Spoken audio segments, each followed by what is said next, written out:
type of song that you. Hi guys, and welcome back to Sunday Sermon with Ola. Thank you guys for still rocking with me.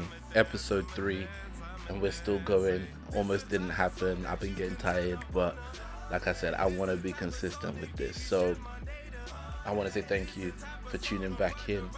Um, I also have to thank my Patreon supporters and subscribers. Um, I'm tired. I don't know if you know this. Um, if my eyes look red on the camera, I apologize for looking like Will Smith in that Red Table Talk. It's just because I'm tired. I've been rubbing my eyes, but I'm determined to get this thing done. Um, it's it's actually worked out pretty good for me in terms of having this time to talk freely for over 20 minutes and just get stuff off my head, but also lots of great feedback. So thank you guys. Keep sending it in. Just DM me on Instagram and say, hey Ola, this what's up. I really appreciate this podcast for that and for this and whatever. And also those of you who are tuning in at 8 p.m. on the Sunday that the podcast drops for the discussion session on my Instagram live, I appreciate you, man. So yeah, we're gonna try and do that again tonight. If you are basically listening to this on Sunday morning, Sunday afternoon, like I hope you would, get your Sunday sermon on a Sunday, then tune in at 8 o'clock on my Instagram for the discussion around the topic. So that leads me on to today's topic, which is to do with, you've seen the title already on the episode or in the, but it's about porn. It's about porn. Now, what leads me to talk about this?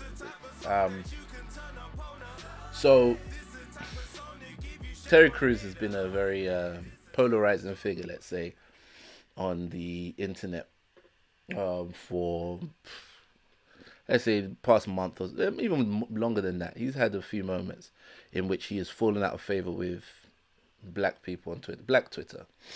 And most of the reason is he tends to say things that seem like he's more empathetic towards white people than he is towards black people. Now, the thing about it is that even if there is some truth to what you're saying, people often go off of what's the general vibe of what you're saying. And he's somebody that comes across as he's more protective of white people than he is of black people, being a black man himself. Now, this may have something to do, I believe he's in an interracial marriage. I think that might be it. I think it might be something to do with the fact that he has some kind of faith. I think he's Christian. I'm not sure. I don't know Terry Crews that well. And I don't really like to spend too much time talking about the individuals themselves because individuals are complex. But on this occasion, I have to say that when he tweeted this week, defund Pornhub, I had to agree with him. Now, I want to lay all my cards out on the table, right, from the jump. I am somebody who has used Pornhub. I have been on the website many a time. I am somebody who completely understands why people go on Pornhub. Maybe not all the reasons, but quite a few of them. I am somebody who also understands most of the arguments for and against porn. You can have people who claim to be like feminists, for example, and they can be on both sides of the same argument on this one because it's clearly such a polarizing issue. So he said defund Pornhub, and then he put the Twitter handle called Fight the New Drug, and this page is a non-religious, non-political page that seeks to, shed light on some of the things that's going on in the porn industry and, try and help us be better informed, which I appreciate. But I also must lay out my cards and say that a big part of what I'm saying is to do with my faith. I'm a Christian. And I'm a Christian who has watched porn whilst being a Christian. So I must, I'm not going to pretend like I don't see any ironies in this or whatever. But I think that the tension between those two things is the reason why I speak the way I speak. It is hypocritical, but it's not hypocritical in the sense that I am knowingly telling people not to watch porn whilst I watch porn, but I'm saying it as something that I know I've struggled against. Now, I would like to believe I am truly on the path towards recovery. I've decided to take this 90-day cleanse. I believe I just completed day 72. I haven't really wanted to talk about it until I reached the 90 days, right? That's when I wanted to come out and have this whole talk about it.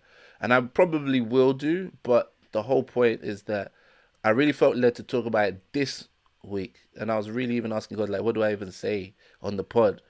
And I just felt like I had to address it this week. So, porn. Porn is what is it?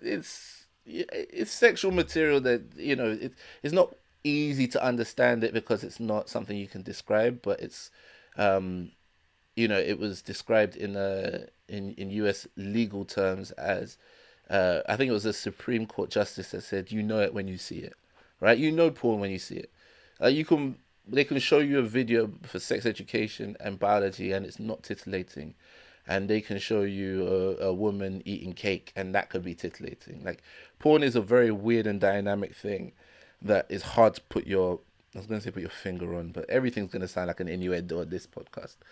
Um, so yeah, porn is a mad one. Porn is crazy because it feels fantastic while you're there.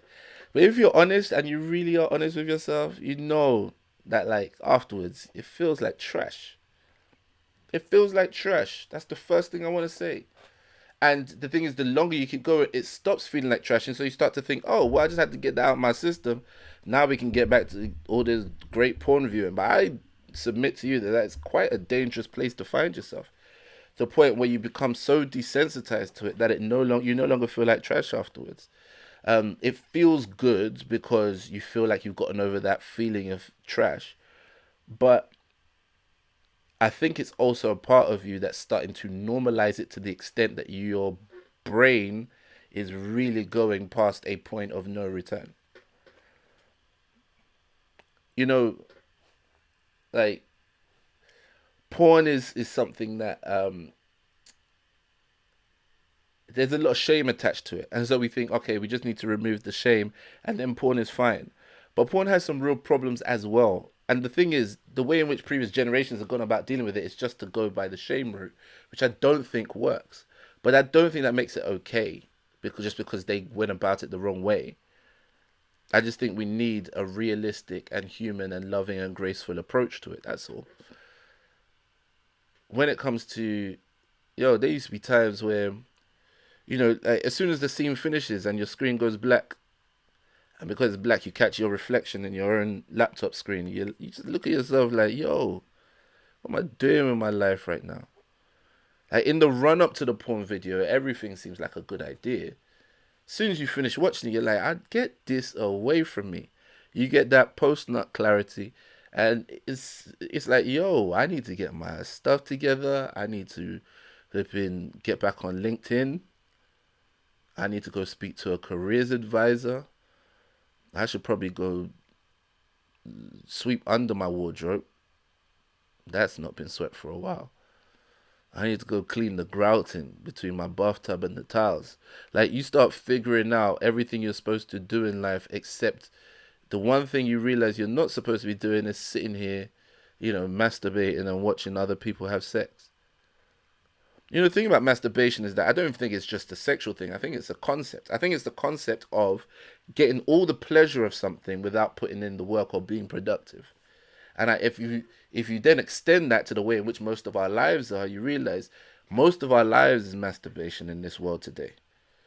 Like, for example, if somebody goes on and does like activism online, they don't have to produce any results. They don't have to do any of the legwork. But because they participate in it, they get that rush of good feeling that, yeah, I tweeted something. Now, the man will know that I don't stand for this. But really and truly, you have to ask yourself, like, what did you actually achieve? It's the same thing with masturbation. It's like you don't want to go through the rigmarole of like meeting somebody and like truly committing to them and like working with all their hang-ups, their problems, surrendering, you know, submitting to somebody, working with them, being patient, and you don't want any of the things it produces, like bonding too much or having a baby and so on. You just want the pleasure. So you remove the pleasure and say, I just want to focus on this part. And so you just like jerk off and watch someone else have sex. That process feels great, but ultimately it's our demise. Porn is very, very insidious because it seems harmless. It's the kind of thing you see in the sitcoms, and you catch a little teenage boy and he's in the bathroom too long or whatever. But like, this is a real thing. This thing leads to like a real addiction. I'm talking about depression and anxiety. How many guys really believe that their penis isn't big enough because of all the porn they've been watching? Do you know how many girls think that, because their vagina doesn't look like the ones on the screen, and it's just looking like a badly packed kebab, then now there's something wrong with them? Like, nah. This, we know it intellectually that it's fake and it's acting and whatnot, but you get into it and your brain actually doesn't know the difference. Like, you can remind yourself, but the thing is, when your brain takes in information, and this is just scientific fact, your brain doesn't know the actual difference between illusion and reality. You have to like go through cognitive processes to rewire and tell your brain that, no, this is. So if you leave it long enough, like if you stayed in a virtual reality world with the goggles on for the rest of your life, your brain would just continue as if that is exactly what's really out there. So you have to ask yourself, like, if you keep putting these pornographic images in your head, what's the real message you're picking up from the porn? You're picking up the message that, to have sex, you need to go through these certain positions. You need to do it in a way, like, they always have sex in a way that looks good for the camera, right? The guys will be performing cunnilingus from the side so the camera can get the angle.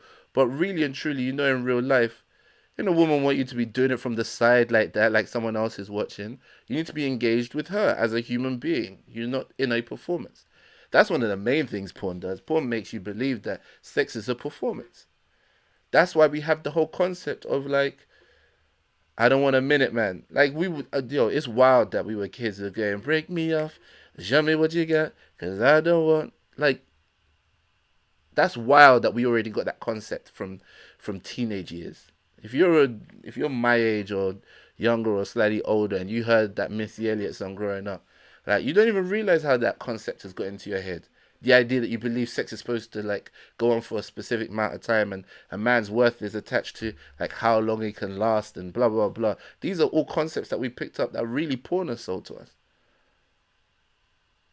What happened to just a good solid 2 minutes and everybody's happy? Obviously, it requires that both of you are satisfied, but it doesn't actually take that long. You might need to spend more time on foreplay or whatever it is, but the truth is, this idea that you need to like be stroking for hours, make love all night, all of this stuff, it's absolute nonsense. It's absolute nonsense. We got stuff to do, man. We're making love all night. When we actually go and, flipping get our some generational wealth for our kids. You can't pass on these orgasms. This idea is really pervasive. It gets into every aspect. People go into marriage like worried, oh, I don't know if my partner's gonna be good in bed, blah blah blah, because it's all a performance sport, and you're judging them. You're judging them like the gymnastics. You throw up your little 7.5 card because you're like, nah, man, you didn't really hit it how I like it. Whereas it's not this process of like two people who are innocently discovering each other's bodies. It's more about like two people come together with all this experience, and you just expect your partner to somehow become the best out of this starting lineup that you've acquired over your period of time. You have sex with about 10 people, you commit to one guy and hope that he's just number one out of all 10. That's a really weird way to go about it. you know, anyway, anyone who's really out here having sex knows that there's something different that happens when you truly connect with somebody. So porn is clearly selling us a lie anyway.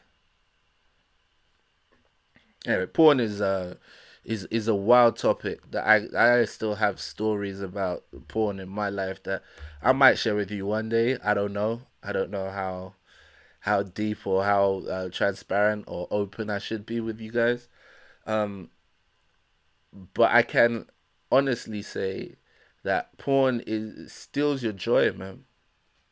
It steals your joy. There was one time when I was doing really well. I was not watching porn for a while, and I was just driving my car. I think I was driving to the Quota's Full podcast recording.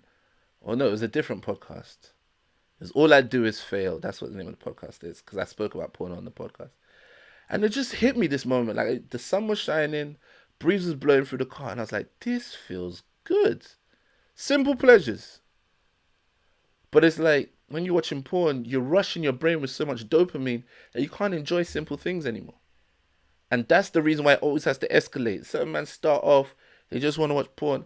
Next thing you know, you're watching the man choke a girl and spit in her eyelids. Like, what is this? I remember the first time I ever saw somebody choke someone in a porn video, and I was horrified. I was like, what? This must be one of those corners of the internet I've stumbled on that I never should have seen. Fast forward a year or two, I'm like, this is normal. Of course, that's what people do. Of course, people choke each other when they're having sex. Do you know how easy it is to normalize something in your brain? And of course, you'll see memes online, and you'll see it maybe in popular culture or whatever it is. And these things, sort of ferment the idea and sorry, cement the idea in your head, so that you really believe, like, yeah, everyone's doing this. Yeah, surely everyone's grabbing someone by the throat while they're having sex. But it's like, you haven't even really learned the person's body yet. You're already trying to restrict their airways. Come on, brother. Come on, brother. Really? There's 14-year-olds growing up thinking their first sexual experience needs to involve choking and slapping and pulling hair. And it's like, yo, like if you've learned your partner's body and it's come to that point where this is what they really need from you, and you guys want to experiment that way, I am not against it. Trust me, I am no prude in this area. But I'm saying, like, most of the time we come in with a set of skills. We come with our CV. We're like, look, I got these transferable skills. I know how to pull hair. I know how to spit. I know how to choke or whatever it is. And you're expecting your partner to like review your CV and be like, well, we think you're a good fit at this organization. Let's get you started on the ground floor. Like, this thing is not a matter of just like experience. This idea that you need experience is terrible. It's terrible. It's like come and record your podcast with 30 gigabytes worth of previously recorded material on a 32 gigabyte card. It's ridiculous. And it's so hard to erase everything else. Some of the things that you even find exciting, you don't even know where you got that idea from. You don't even know why you find it exciting. There's things I still check until now. I don't know. Do I actually like this, or have I just seen it enough times in a porn movie to decide to myself, like, this is what hot looks like? Man, porn is crazy. And I think porn is one of those things that's gonna be like it's gonna take a while, but at one point it's gonna be a big movement. It's gonna be a big scandal, and people are gonna be like, "Oh my goodness, how did we allow it to become so pervasive?" Yo, it's got to the point now where the average person is like a porn star. When everyone's jumping on OnlyFans and we're clapping because everyone's getting a chance to get their hands on the money or whatever. Yo, do you understand what just happened? It's so normalized. All right, so okay, you say, all right, so what? Ola? It's normalized. It's normal. It's fine. People like to watch sex. People love sex. Yeah, but that's not what sex really is. OnlyFans content creators know this. Any content creator knows that, like, half the stuff you put out isn't exactly how it goes in real life. You stage it. A lot of these OnlyFans people are staging it. And it's selling an image to your brain. That means when you now start to be like a real human being, you're like, why are you taking so long to get into this position? Why is your leg not stretching that wide? Why doesn't your body look a certain way when you come into this position?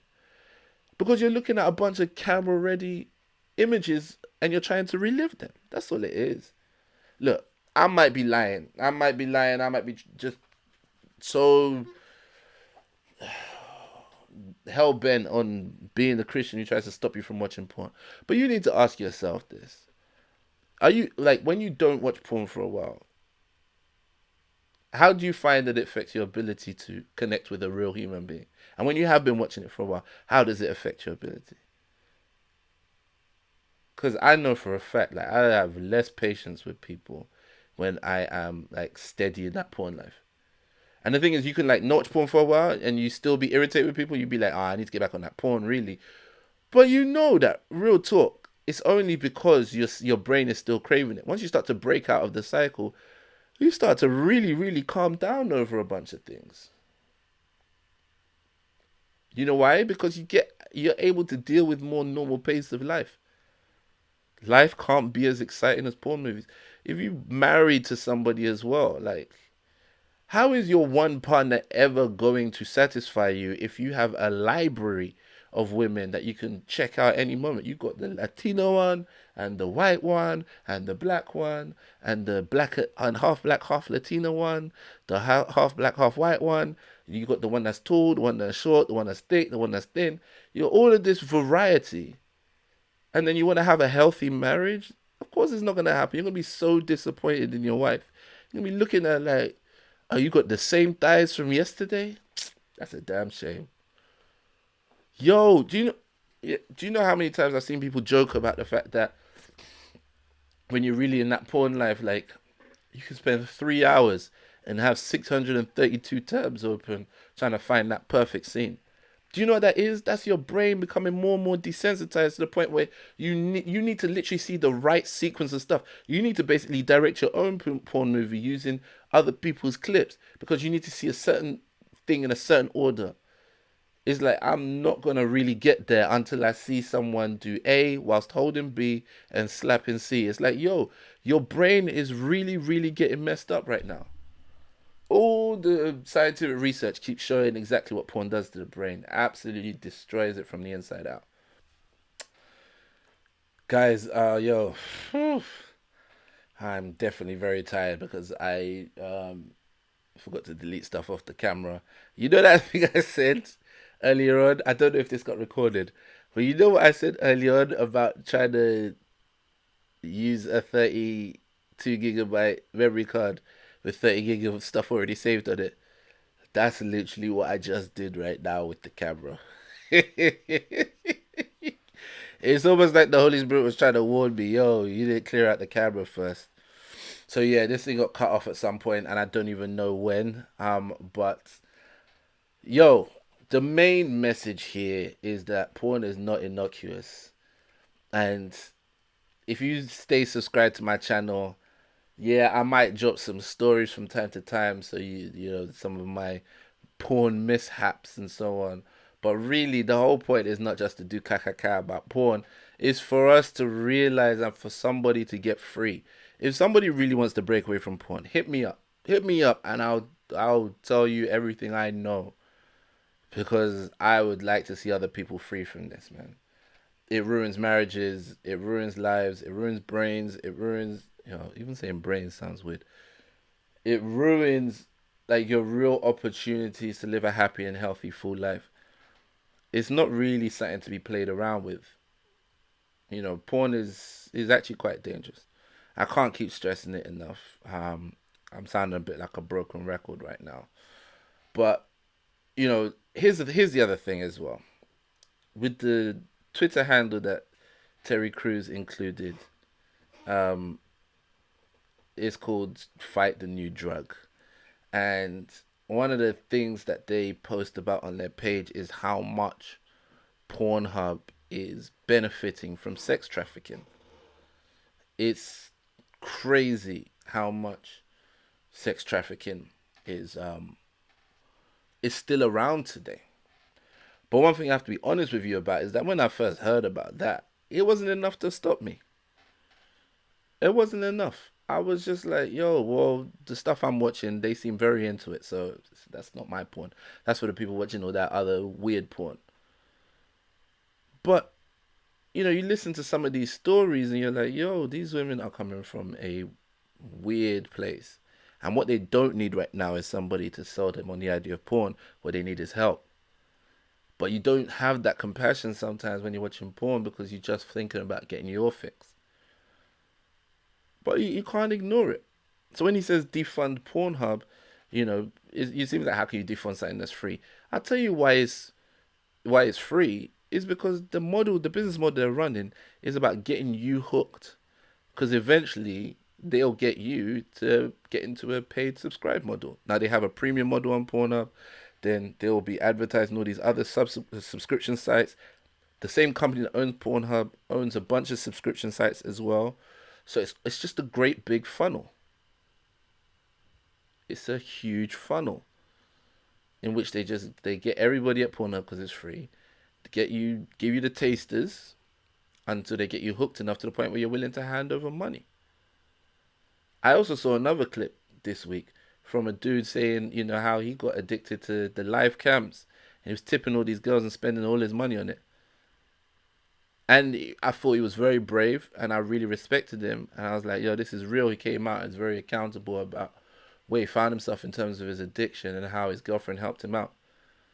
Then later on, someone said in the comments that his girlfriend has an OnlyFans account.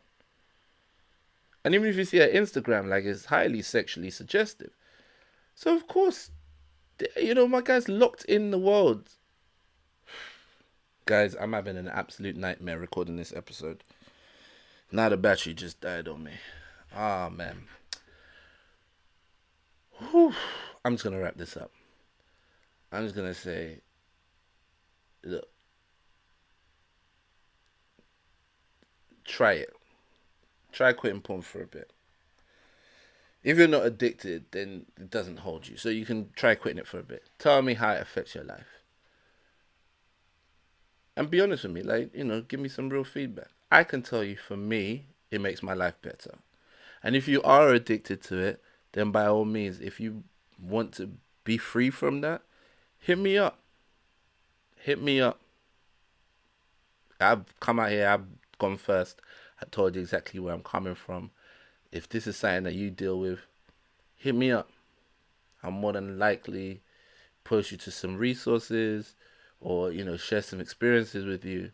But the way I see it is like, yo, I tell jokes about it, but my overall message is that this thing is not something to be joked about or joked with.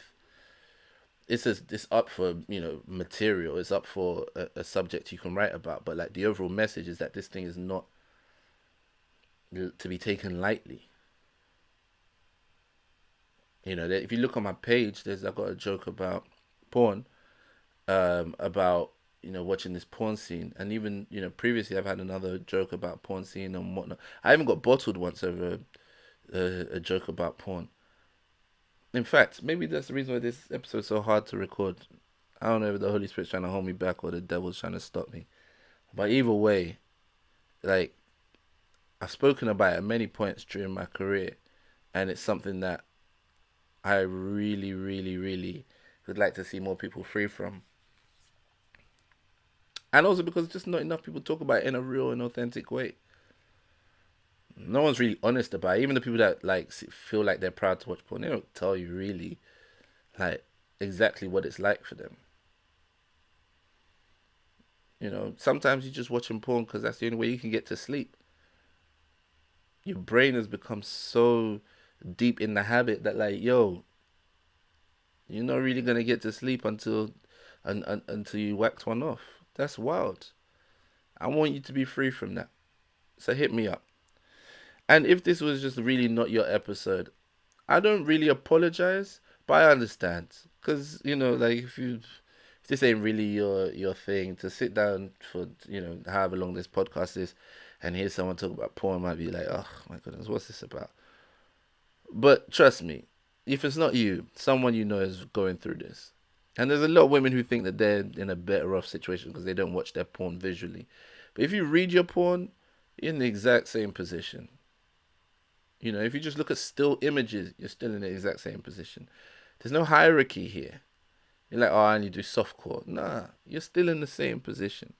And I'd like everybody to be free. I had to stop watching Power, you know.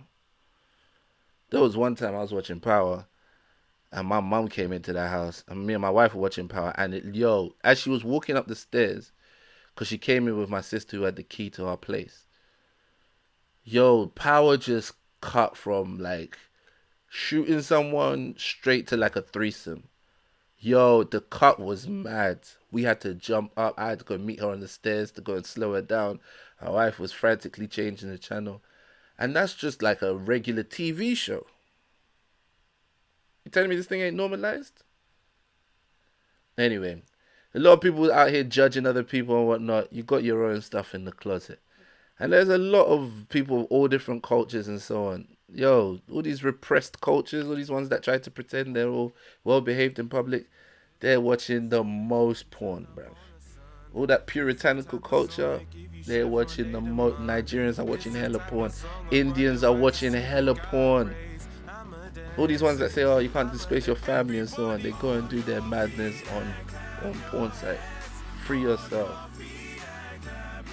And sign up to my Patreon as well. Patreon is like the clean OnlyFans. Just let me just make content that's uplifting for the soul. And if you get a couple giggles, I appreciate these little giggles you're giving a brother. Meet me at 8 o'clock. Let's talk about it, man. Instagram live. And like I said, DM me your thoughts on the pod. Stay blessed, guys. Stay blessed.